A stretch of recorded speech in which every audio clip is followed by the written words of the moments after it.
அனைவருக்கும் வணக்கம். தினசரி காலை மாலை இரு வேளையுமே வீட்டு பூஜை அறையில் பூஜை செய்து இறை வழிபாட்டை மேற்கொள்ள வேண்டும் என சாஸ்திரத்தில் சொல்லப்பட்டிருக்கு. கோவிலுக்கு சென்று வழிபடுவதாக இருந்தாலும் வீட்டிலேயே வழிபாடு செய்வதாக இருந்தாலுமே அதற்காக சில வரைமுறைகளை வகுத்து வைக்கப்பட்டிருக்கு. அந்த முறைப்படி நம்முடைய வழிபாட்டை மேற்கொண்டால் அதற்குரிய பலனை முழுவதுமாக நம்மால் பெற முடியும். அது மட்டும் இல்லாமல் நம்ம வீட்டு பூஜை அறையில் எப்படி பூஜை செய்ய வேண்டும், வீட்டு பூஜை அறையில் இருக்கக்கூடிய சில முக்கியமான பொருட்கள் என்ன அப்படிங்கிறத பற்றி நாம் முழுமையாக தெரிஞ்சுக்கலாம். வீடியோவை கடைசி வரைக்கும் ஸ்கிப் பண்ணாமல் பாருங்கள்.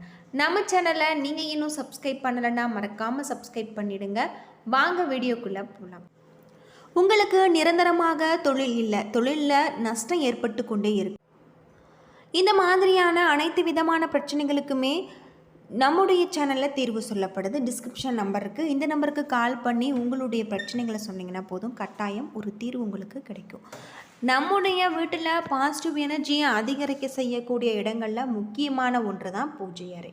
வீட்டில் எப்பொழுதுமே தெய்வீக தன்மையும் பாசிட்டிவ் எனர்ஜியும் நிறைந்திருக்க பூஜை அறையை எப்படி வைத்திருக்கிறோம் என்பது மிக முக்கியமான ஒன்று.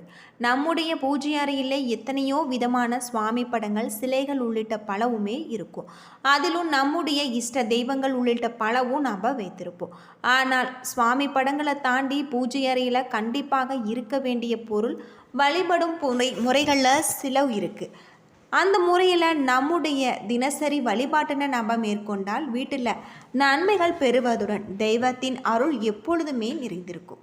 வீட்டில் மகாலட்சுமியின் அருள் கலாட்சம் நிறைந்திருக்க வேண்டும் என்றால் பூஜை அறையில் கண்டிப்பாக மகாலட்சுமி வாசனம் செய்யப்படுவதாக சொல்லப்படும் பொருட்களில் ஒன்றாக கண்ணாடியை நம்ம அவசியம் வைத்திருக்க வேண்டும்.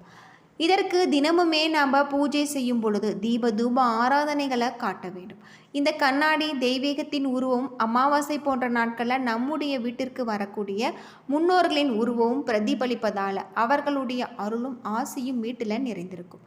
அதே போல தான் பூஜை அறையில் எவ்வளவு விலை உயர்ந்த தங்கம், வெள்ளி போன்ற பொருட்கள், விலை உயர்ந்த குத்து விளக்கு இருந்தாலுமே அவசியம் ஒரு அகல் விளக்காவது ஏற்றி வைத்து வழிபட வேண்டும். வீட்டில் இருக்கக்கூடிய தெய்வ சிலைகள் படங்களுக்கு பூஜை செய்யும் பொழுது வெறும் விளக்கு ஏற்றி மட்டும் வைக்கக்கூடாது. கண்டிப்பாக ஏதாவது ஒரு நெய்வேத்தியம் படைத்து தான் நாம் பூஜை செய்ய வேண்டும். நெய்வேத்தியமாக தினமுமே ஒரு உணவு சமைத்து படைக்க முடியவில்லை என்றாலுமே சிறிது கற்கண்டாவது வைத்து நம்ம பூஜை செய்ய வேண்டும். சுவாமி படங்களுக்கு முன்பு ஒரு சிறிய கிண்ணத்தில் அரிசி, பருப்பு ஆகியவை மங்கள பொருட்களை நிரப்பி வைத்து நாம் பூஜை செய்வது சிறப்பானது.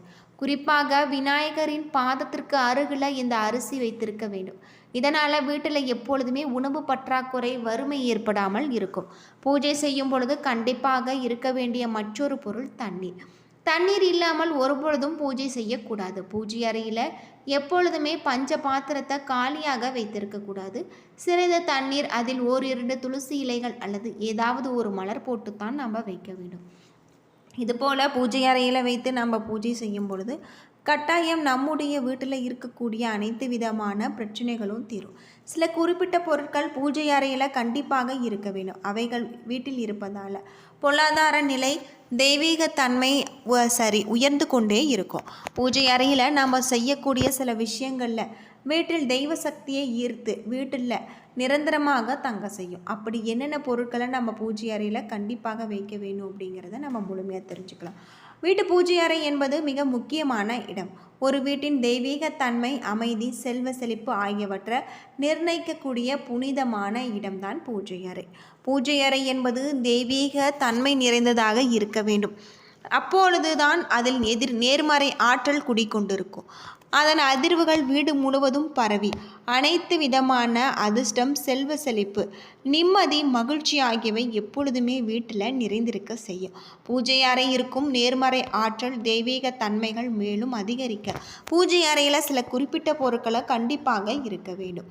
இவை இருந்தாலே நிச்சயம் தெய்வம் உங்களுடைய வீட்டில் வந்து நிரந்தரமாக குடிக்கொள்ளும்.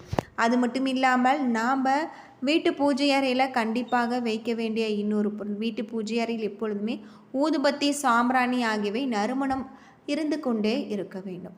இது வீட்டில் தீய சக்திகளையும் எதிர்மறை ஆற்றல்களையும் தேவையற்ற வாசனைகளையும் துரத்துகிறது. ஊதுபத்தி மற்றும் சாம்பிராணி இருந்து வெளிவரக்கூடிய பொருள் காற்றையும் நம்முடைய மனதையும் சுத்தப்படுத்தி அமைதிப்படுத்தும்.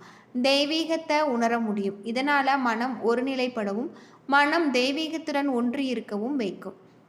வீட்டு பூஜை அறை செய்வதற்கான மணி கண்டிப்பாக இருக்க வேண்டும். அது புனிதமான சூழ்நிலையை ஏற்படுத்தும். மணியில் இருந்து வெளிப்படக்கூடிய ஒளி நம்முடைய காதுகள் வழியாக சென்று உடல்ல எதிர்மறை ஆற்றலை நீக்கி நேர்மறை ஆற்றலை கொண்டு வரும்.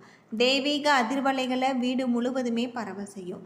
அது மட்டும் இல்லாமல் வீட்டில் மணி அடித்து பூஜை செய்வது எளிமையானதாக இருந்தாலுமே மிகவும் சக்தி வாய்ந்த ஒன்றாக இருக்குது. இது வீட்டில் தெய்வீக தன்மையை தந்து நாம் செய்யக்கூடிய பூஜைகளுக்கான பல பலன்களை பல மடங்காக ஆக்கித்தரும். பூஜை அறையில் தாமிரம் மற்றும் செம்பிலால் ஆன பாத்திரங்கள், கங்கை நீர் போன்ற புனித நதிகளின் தீர்த்தம் வைத்திருக்க வேண்டும். இது வீட்டில் தீய சக்திகள் அண்டாமல் பாதுகாப்புடன் இருப்பதுடன் வீட்டு புனித தன்மையுடன் வைத்திருக்க வேண்டும். வீட்டில் வெள்ளிக்கிழமை போன்ற முக்கியமான நாட்களில் புனித நீரை தெளித்து விடுவதால் வீட்டில் தெய்வீக தன்மையும் சுபிட்சமும் நிறைந்திருக்கும். அது மட்டும் இல்லாமல் நம்ம வீட்டு பூஜை அறையில் பகவத்கீதை, ராமாயணம் போன்ற தெய்வீக தன்மை வாய்ந்த புனித புத்தகங்கள் வைத்திருப்பதால் வீட்டில் ஞானம் நிறைந்திருக்கும். இவற்றை தொடர்ந்து வாசிக்க மனம் தெளிவு, தெய்வ சக்தி தொடர்பு ஏற்படும். மனதில் தெளிவு, மனம் ஒருநிலைப்படுத்தும், ஆன்மீக வழிநடத்தல் போன்றவை உணர முடியும். வீட்டில் விநாயகர், மகாலட்சுமி, சிவபெருமான் உள்ளிட்ட சுவாமி படங்களை, சாந்தமான படங்கள் அல்லது சிலைகளை வைத்து தினமுமே தவறாமல் பூஜை செய்து வருவது சிறப்பானதாகும். வேல் லிங்கம் வைத்திருப்பவர்கள் வாரத்திற்கு ஒரு முறையாவது அபிஷேகம் செய்து பூஜை செய்து வழிபட்டு வந்தால் அந்த வீட்டில் தெய்வத்தின் அருள் கட்டாயம் கிடைக்கும். செல்வ வளம், பாதுகாப்பு ஆகியவற்றை ஈர்த்து கொண்டே இருக்கும். அதே சமயம் இறந்த நம்முடைய முன்னோர்களின் படங்களை பூஜை அறையில் நாம் வைத்து வழிபடுவது சிறப்பு. அது மட்டும் இல்லாமல் இது எதிர்மறை ஆற்றல்களை அதிகரிக்க வைத்துவிடும். இதே போல் வீட்டில் வைத்திருக்கக்கூடிய சுவாமி படங்கள், சிலைகளை தேர்வு செய்யும் பொழுது மிக கவனமாக நாம் இருக்க வேண்டும். பூஜை என்ற சொல்லில் பூ என்பது மலர்களையும், ஜெய் என்பது மந்திர ஜபத்தையும் குறிப்பது. இவை இரண்டுமே தெய்வீக வழிபாட்டிற்கு மிகவும் அவசியமானது. புதிதாக மலர்கள் தெய்வீக சக்திகளை ஈர்க்கக்கூடியவை. இவை செல்வ வளத்தை ஈர்க்கக்கூடியதாகும். அழகு, தூய்மை ஆகியவற்றின் அடையாளமாக இங்கு இருக்கக்கூடிய பூக்களை தெய்வீகத்திற்கு கிடைக்கும் போதும் நம்முடைய மன அமைதி, வாழ்க்கையில் செழிப்பு ஏற்படும். அதே சமயம் காய்ந்த மலர்களை பூஜை அறையில் வைத்திருக்க கூடாது. எதிர்மறை சக்திகளை ஈர்க்கும். இதனால் சுவாமி படங்களுக்கு வைக்கக்கூடிய பூக்களை தினசரி நாம் மாற்றிவிட்டு பூஜை செய்வது நல்லது அப்படின்னே சொல்லலாம். அது மட்டும் இல்லாமல் நாம் பூஜை அறையில் குங்குமப்பூவானது கொஞ்சம் விலை உயர்ந்த பொருள். ஆனால் சிறிதளவு வாங்கி பூஜை அறையில் வைத்து கொள்ளுங்கள். வாரந்தோறும் வரக்கூடிய சனிக்கிழமை என்று இந்த வழிபாட்டை மேற்கொண்டால் போதும். ஒரு சிறிய பித்தளை சொம்பில் சுத்தமான தண்ணீர் எடுத்துக்கொண்டு துளசி இலை, அருகம்புல், சிறிதளவு மஞ்சள் தூள் சேர்த்து அத்தோடு 2 குங்குமப்பூக்களை சேர்த்து உங்களுடைய வழிபாட்டுகளை தொடங்க வேண்டும். அந்த சொம்பின் வாய்ப்பகுதி உங்களது உள்ளங்கை வைத்து கொண்டு குறைகளை இறைவனிடம் நீங்கள் வைக்க வேண்டும். நீங்கள் வைக்கக்கூடிய வேண்டுதல்கள் கட்டாயம் இறைவனின் செவிகளுக்கு விரைவாக சென்றடையும் என்பதில் எந்த ஒரு சந்தேகமும் இல்லை. வேண்டுதல் வைத்த பின்பு அந்த தண்ணீரை சிறிதளவு தீர்த்தமாக பருகலாம். மீதமுள்ள தண்ணீரை செடிகளில் சேர்த்து விடுங்கள். நம்பிக்கையோடு இந்த முறைப்படி தொடர்ந்து நீங்கள் 11 வார சனிக்கிழமை உங்களது வேண்டுதல்களை மட்டுமே வைத்து பாருங்கள். நீங்கள் இறைவனிடம் வைத்த வேண்டுதல் நிச்சயமாக கூடிய விரைவில் நிறைவேறும். நம்பிக்கை உள்ளவர்கள் இந்த வழிபாட்டை செய்து பார்க்கலாம்.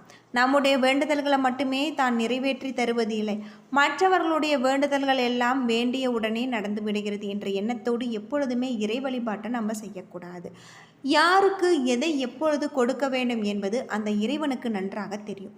இருப்பினுமே நம்முடைய வழிபாடானது நம்பிக்கை உண்மையானதாகவும் சரியான முறையில் இருக்க வேண்டும் என்ற ஒரு கருத்தை முன்வைத்து நாம் செய்ய வேண்டியது ரொம்பவும் நல்லது. இந்த வழிபாட்டை முழு மனதோடு செய்து வந்தோம்னா நம்முடைய வேண்டுதலும் நிறைவேறும். என்ன நண்பர்களே, இந்த வீடியோ உங்களுக்கு பயனுள்ள ஒரு தகவலை தந்திருக்கும்னு நினைக்கிறேன். வீடியோ பிடிச்சிருந்தா லைக் பண்ணுங்கள், ஷேர் பண்ணுங்கள், கமெண்ட் பண்ணுங்கள். நன்றி நண்பர்களே.